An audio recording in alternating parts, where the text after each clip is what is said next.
Takže ahoj lidi, já prostě vím, že nás teď si budete mít za debily, ale rozhodli jsme se, nebo teda spíš já jsem se rozhodl, že se vrátíme na ten starý kanál. Protože prostě z mýho hlediska, prostě pokud chcete být nasraný na nás, tak buďte na mě, protože to bylo takový moje rozhodnutí, že se vrátíme na ten starý kanál. Protože prostě na tom kanále už točím od úplného začátku Medlifeu. A je mi teda docela líto zahodit rok a čtvrt práce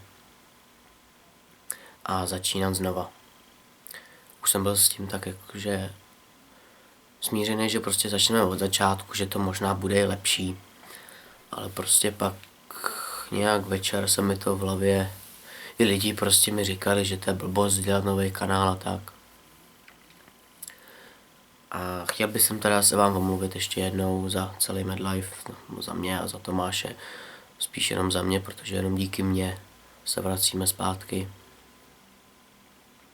Takže se vám moc omlouváme a doufám, že nám vrátíte ten odběr a že nás budete nadále sledovat.